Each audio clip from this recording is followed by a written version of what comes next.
Welcome, guys, to another morning workout talk with your one and only Literary Pharaoh. All right, had a good workout this morning. Me and my wife again did our thing.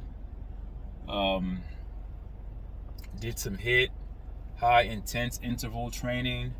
In the beginning, we usually do that to get a warm up, and then we did chest and triceps, and we did abs at the end.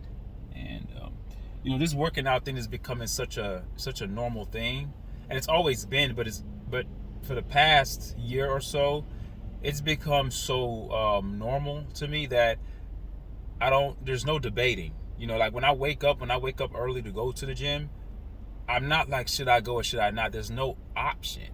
You know what I mean? It's sort of like the body's involuntary autonomous act of waking up, right?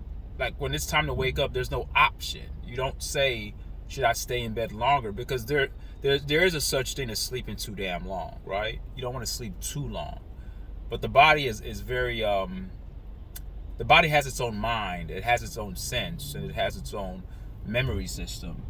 And when you put the body through a consistency of actions, the body starts to take that as the norm. Because you are the dictating voice, you are the powerful voice, you are the one voice that dictates to your body and mind how it will naturally operate. And when you do something consistently, the brain, I call this the sympathetic nervous response system of the brain, it doesn't allow you to have an option. There is no option. Let me ask you guys a question. Do you have an option to breathe? Is there an option? Can you just say, I'm not going to breathe? Now, you can for a short period of time, but you can't turn off your breathing mechanisms because your body's going to naturally put itself into flight or fight. The parasympathetic nerve response systems in your brain and in your neurons and your neurological systems, they're going to push you to want to breathe because that's a natural involuntary response. So if you have that natural involuntary response, such as breathing, that's what happens when you become consistent in anything that you do. If you are a person who's consistently not working out, then that's going to be hard to break that consistency because you've trained your mind, body, and soul to be consistently in that mode. Now you feel like you have no option but to not work out. That's why it's hard for people who don't work out or who don't train, who don't eat healthy, who don't cut out the processed foods. That's why it's difficult for them to start something because they've put their mind, body, and soul in a mode of involuntary actions that tells themselves, that tells your souls, that tells their inner being in an intrapersonal mode of communication that, hey, I have no option here. I have to continue to do this. It takes a lot. That's why I commend people who break habits, especially those who break bad habits.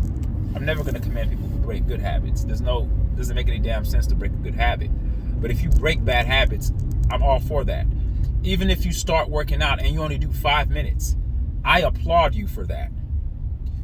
If you do 10 minutes, I applaud you for that. 15 minutes of a workout, I applaud you for that. What's going to take you over the edge and what's going to take you to that next level is if you ingrain a continuum of consistency in your workout, in your eating regimen, and when you eat. Let me give you guys an advice, and this is something that the world doesn't tell you. I'm in a car next to this lady right now, and she's stuffing her mouth. She's eating something. It's 7:10 in the morning. No human being should be eating this damn early. It is to your detriment to eat this early. You say, hold on, I thought I was supposed to eat breakfast. F breakfast. Breakfast doesn't mean you wake up and eat. Breakfast, look at the word breakfast. It means break your fast. Break fast. The body is supposed to be in a natural state of fasting.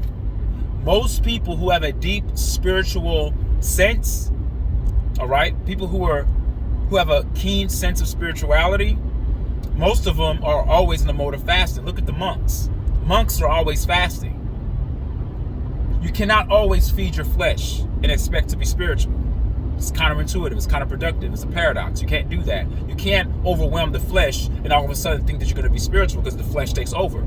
You have to strip your flesh of certain pleasures in order to accommodate the spiritual side, because the spirit and the flesh are juxtaposed to one another, but yet they need one another to function. You can't abandon your flesh completely, because if you abandon your flesh completely, then you become inoperable in your spiritual sense. Okay? You can't operate to your spiritual capacity or the optimal state of your spiritual sense. You can't do it. So you need that balance. No one's supposed to be eating this damn early.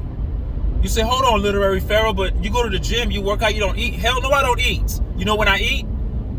I follow the circadian rhythm. You say, what is the circadian rhythm? The circadian rhythm is the movement of the sun. We are one with nature. We are one with the cosmos. We are one with plants. We are one with the sedimentary layers of the planet. We are one with nature. Okay, so when I say one with nature, it means that if you don't see the damn sun, why are you eating? The sun hasn't came out yet. You're not supposed to eat.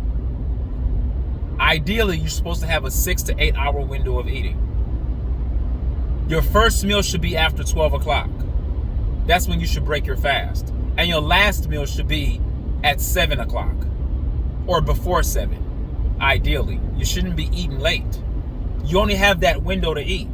This idea that you're supposed to be waking up breakfast, brunch, lunch, dinner, supper, snacking, that's too much damn eating. It's too much eating.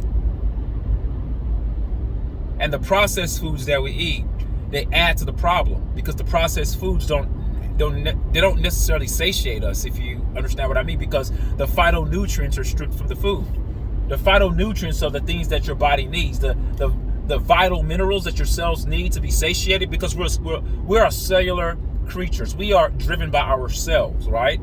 And on a molecular level, we are cellular. We are driven by cells. The cellular component of our bodies needs nutrition in order to function. You're not supposed to eat till you're full. When you feel physically full, there's something wrong. It means that you've already trained your brain to believe that you need to be full in order to be satiated. Satiation doesn't come by the flesh bloviating. Satiation comes by your cells being fed.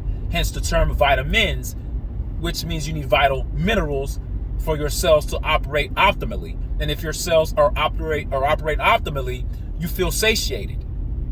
Your body is not too full. You're not overwhelmingly stuffing your flesh where you feel lethargic, right? You have those people who eat a lot. They're like, oh man, I'm sleepy now. Yeah, that's not normal. You're not supposed to eat to the point where you're so tired. That's gluttony. You don't eat to be full. You eat to be satiated. You leave room for a little bit of hunger. Okay? You're not supposed to eat things in boxes. You're supposed to eat things that are grown from the soil. Okay? Ideally, you want to get it straight from the soil. But if you can't, we know we have to go to the grocery stores and go to produce. Not all of us have farms. Not all of us have the ability to have a farm where we live. I get it.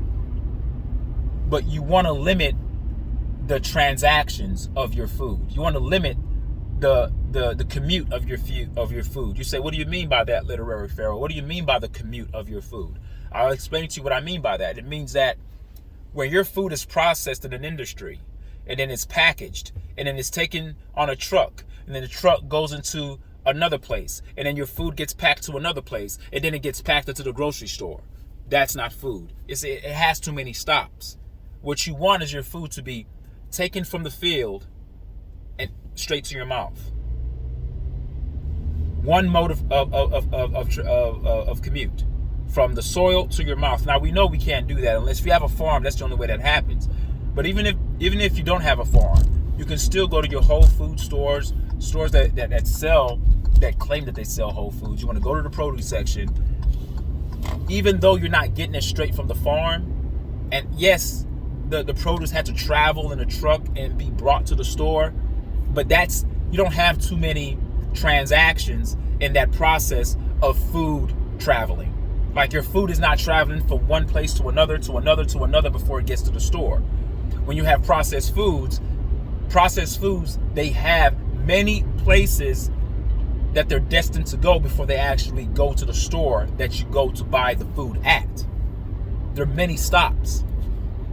It's processed. Our body is a food processor. We don't need to eat processed foods. See, what happens when you eat processed foods, number one, you don't feel full. You're never going to feel full and satiated. That's why you continue to eat, because the interactions between the two hormones in your brain, the leptin hormone and the ghrelin hormone. The ghrelin hormone is the hunger hormone, and the leptin hormone is the one that tells you that you're satiated. There becomes a miscommunication with those two hormones. So you never really feel satiated, and you get hungry again. And then you go back to eating the foods that are stripped of their phytonutrients. Well, if you're eating foods that are stripped of their phytonutrients, you're going to continue to eat because your cells are longing for something that you're not giving it. That's how you become a person that overeats, and then over the years you're gaining weight. And then you look at your old pictures, you're like, damn, man, I used to be kind of slim back then. I've gained 40, 50 pounds. Well, the reason why you've gained all that weight is because over the years you've been overeating. You've been taking in more empty caloric foods than you've been excreting them out. See, if you eat nutritionally dense foods that have high calorie intake, especially like foods that have like good fats, like avocados or nuts, you're not going to get fat because those fats your cells need. You understand that? What I'm saying? Like, you're not going to get fat. I know you see the term fat, you're like, oh my God, that avocado has a lot of fat. That's good fats. Your body can absorb those fats and use it, efficiently and effectively. But the empty caloric foods that are stripped of their phytonutrients, all right, that are processed, those kind of fats will destroy you. All right, it'll destroy you. So what happens is that your body is a natural food processor. You don't need to eat processed foods. But what the industry has done, all right, because you are the food processor. If you eat natural foods, your body processes that food and takes the macro and the micronutrients and puts them where they're supposed to be. The macronutrients, you poop them out. The micronutrients, micro, small, the cells, they take that in. They absorb that, and it accentuates your being. It accentuates you. It makes you better. It makes your skin look better. It makes you start to naturally detox. Your breath starts to smell fresher. Your skin starts to glow. Your bed game increases because now you have better blood flow through your body because you're eating the right foods. You feel more energetic. As a matter of fact, now you feel like going to the gym more. Why do you think I'm so consistent? Do you think I'm consistent because I'm not consistent because I hate it. I'm consistent because I love being in this state. I'm consistent because I love watching how I eat these certain foods and I get a certain response. And there are many people my age who can't even, they operate like they're damn near dying. I'm like, dude, you're still young. You're still very young. You're not old. Eating processed foods increases oxidative stress. What is oxidative stress? Oxidative stress is what happens when the pairs, there are molecular structures inside your body that move in pairs. Oxidative stress means that there's a break in that pair system, and therefore you end up having a loose strand by itself that attaches itself to other things in your body, so it strips you of your phytonutrients, and so therefore you're not at ease. You become a person that's at dis-ease, and when you're not at ease and you're in a state of dis-ease, it causes premature aging. Oxidative stress. You're being stripped of your oxygen, and your hydrogen molecules are imbalanced. That's why H2O is very important. Hydrogen and oxygen, those two components are very important. And when you have an imbalance due to oxidative stress, it causes premature aging. That's why certain people who start to eat right, they start to look younger. You ever seen a person, if you ask them their age, and you're like, damn, you don't look anything like your age. You look much younger. You know why they probably look much younger? It's not because they've done surgery. Now, some people have done surgery, but the people who have not done surgery, if you ask them how they eat, then you'll know why they look the way they look. Food is your medicine. So when you eat processed foods, they've already stripped the foods of the phytonutrients, and then what you're eating is poop. You say, hold on, man, Literary Pharaoh, I'm not eating shit. Well, I'm being hyperbolic when I say you're eating poop. You're not literally eating feces. But what I'm saying is that the contents of the foods that you're eating is equivalent to eating feces, because all you're going to do is eat something to shit it out. There aren't any micronutrients that are being absorbed from the foods that you're eating, because they're empty caloric foods. Number one, they're empty caloric foods because the calories don't mean anything. It's like drinking a Coke. The calories in that Coke don't do anything for your body, but destroy your body. And what these industries do, they take natural substances and process the vital minerals out of those foods and put chemicals in there they basically it's a substitution. It's a substitution that's going on. They extract the phytonutrients and the valuable nutrients of that food. All right. They take natural things and they amalgamate those natural substances with chemicals, giving it a certain taste, and then adding preservatives to make sure that it has a long shelf life. Because remember, it's not about your health. It's about the industry gaining revenue. There's no way to gain revenue if we sell products that die in a couple of days. So in order to allow these foods to have a long shelf life in the stores and to have a longer shelf life as they're being transported from one station to another station to another station to another station before they actually get to the store, in order for this so-called food, which is not food, processed BS, in order for this food to go to the store and last in the store, not only does it have to last as it's being transported to the store, okay, it also has to last while it's in the store. We can't have food rotten in a day, so we got to put some things in it to make it last. So what do? They add synthetic chemicals to your food, and these synthetic chemicals are cancer-causing agents. That's what you call carcinogens. So in a nutshell, America gives people the cancer that they're saying that they're trying to eliminate. So when I tell you guys that we live in an insane asylum, I'm not exaggerating. I want you guys to take the things that I say very seriously. I'm not just saying these things just to say them. They give you the disease, and then they have this push, all right? They have this movement of we're trying to fight cancer, as if cancer is some ethereal kind of disease that comes out of nowhere. No, cancer is induced by environment, by your ecosystem, by your habits, by what you ingest, and by what your body digests. You can't fill your body continually with synthetics and expect your body that's a natural food processor to process synthetics. There's going to be something that's going on in your internal faculties that's not going to work right, because your body is going to put itself into parasympathetic mode, fight or flight. Like, what the hell is that substance in my body? What the hell is that? That's not natural. That's not natural. That's synthetic. What do I do? So in order to get rid of that synthetic substance, it has to store it somewhere. Too much synthetics, then you get the tumor, because it's trying to store that toxin to get rid of it.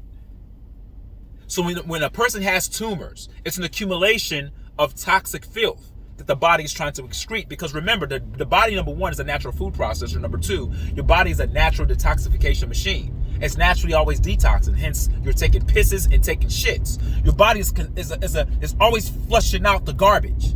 So you need not to put garbage in, because your body has a way of breaking down the good things you put in and still extracting from a micro perspective, still taking out the macro that you don't need.